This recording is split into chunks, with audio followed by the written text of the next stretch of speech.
पुढची बातमी पाहूयात। फडणवीस यांची जाहिरात मित्रपक्षाच्या मंत्र्यांनी दिली आहे। शरद पवार गटाचे आमदार रोहित पवार यांनी माहिती दिली आहे। कोट्यावधींच्या जाहिराती बघून मोठी चीड आली। फडणवीस अशी चूक करणार नाहीत हा विश्वास होता।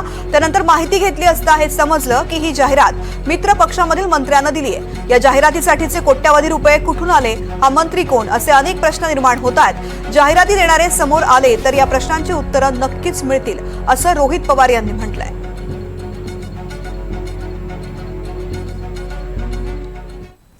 तर मुख्यमंत्री देवेंद्र फडणवीसांच्या जाहिरातीवरून संजय राऊतांनी टीका केली आहे। जाहिरात देणारा दानशूर कोण हे कळायला हवं, असं राऊत म्हणाले। पण अजूनही भारतीय जनता पक्षाचे लोक छत्रपती शिवाजी महाराजांसमोर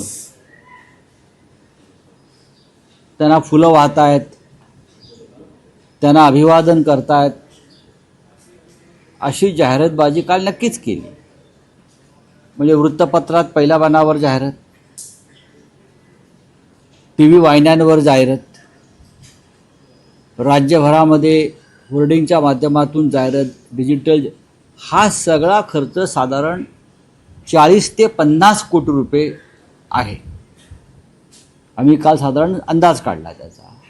40 ते 50 कोटी रुपये एका दिवसात जाहिरातीसाठी खर्च झाले। देवाभाऊ म्हणजे राज्याचे मुख्यमंत्र्यांच्या प्रतिमेवर फुलं उधळण्यासाठी।